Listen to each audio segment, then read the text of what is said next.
Kendrick Lamar leads the 2025 BET Awards with a staggering 10 nominations. But this isn't just another award season. It's the latest chapter in the story of a Compton poet turned global icon.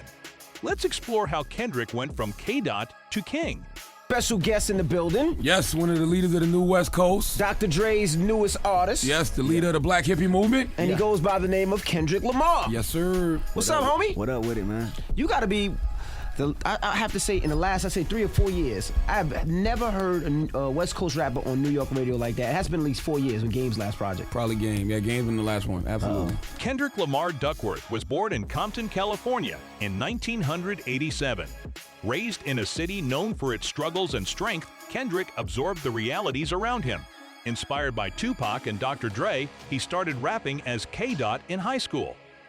His lyrical talent was undeniable, and Top Dog Entertainment quickly took notice. And how does it feel, homie? Feels good, man. I feel like I'm at home every time I come out here, man. Yep. You feel like it's been a long battle, or you feel like it happened quickly?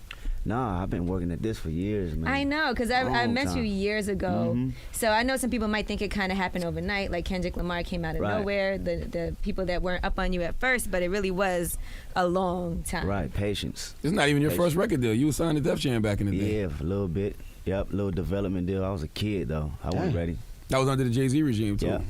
Yeah, But it's not even just you. Even like all of the artists over at Top Dog Entertainment, you guys, it seems like, are all making a big name for yourselves and helping each other out. Right, yep. That's how it is, because it's family. You know what I mean? I came in there, we was brothers at first before the music. You know what I'm saying? So it's a different type of relationship. We got a special bond with each other where, you know, I eat, we all got to eat. That's dope. Now, how did you sign to Dr. Dre? How did you meet Dr. Dre? How was that a deal? Were you a writer first? How did you and Dr. Dre connect? Man, you know what? After years just putting in work, you know, I started doing shows, selling out shows in L.A., came on this side, selling out shows.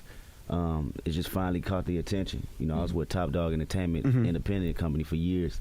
And just the grind and putting out tapes. He seen one of my YouTube videos, Ignorance is Bliss. I was on the road with Tech 9 at the time with J-Rock. Called my engineer phone, saying he was looking for us.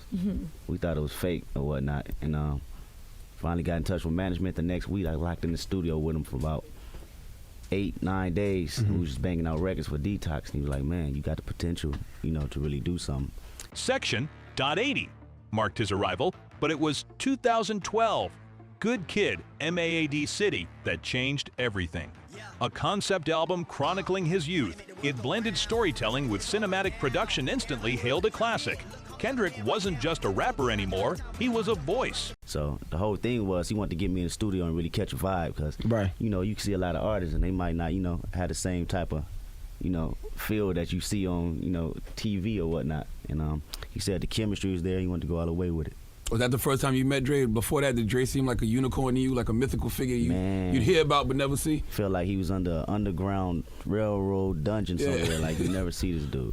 Yep. You know, and people have always said that signing to Aftermath and doing deals with them, you know, a lot of people have complained about their projects not ever coming out, but I'm sure you did something to ensure that it's going to happen because you already have the title. You got a hit.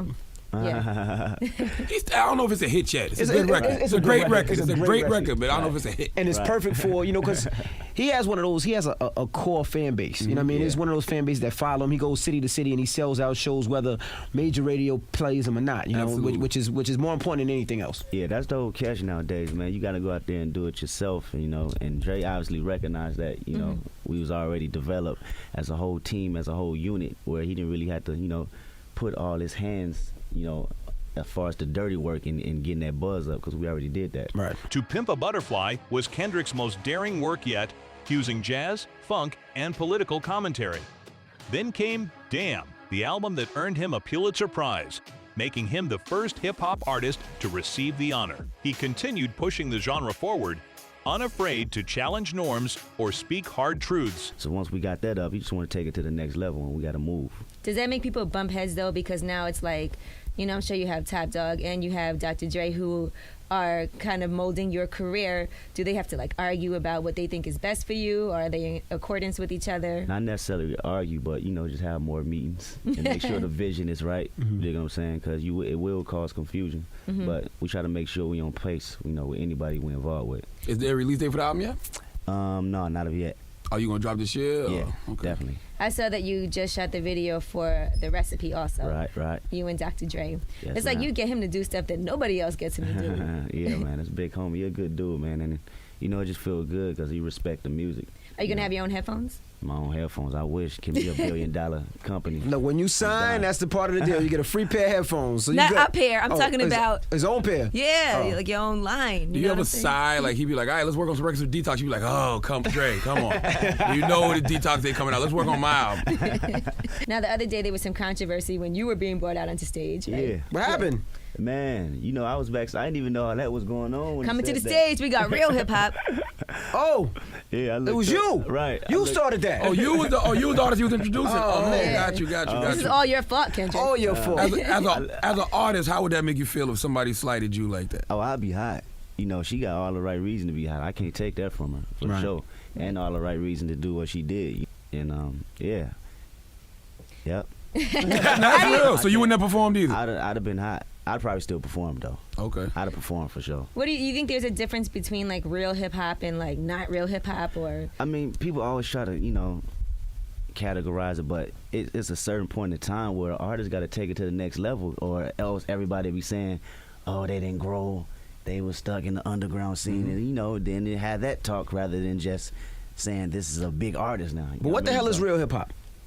I'm confused. I don't know what real hip hop is. I don't know either, yo. I thought Bees in the Trap was real hip hop. I thought, you know, records that express your soul is real hip That's hop. what I was about to say. I guess, you know, if you want to take it down to the essence, anything that really expresses yourself. In 2025, Kendrick dropped GNX, an album packed with heavy-hitting features and razor-sharp lyricism. Not Like Us, a scathing diss track still echoing the aftermath of the Kendrick-Drake beef, became a cultural moment. He racked up nominations for Album of the Year, Best Male Hip-Hop Artist, and multiple Viewers' Choice Awards.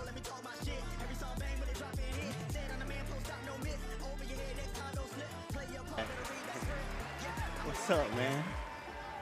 With 10 BET nominations, Kendrick leads the field.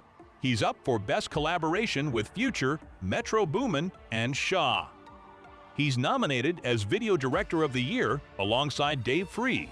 Every category he's in proves not just how prolific he is, but how indispensable he remains to the culture.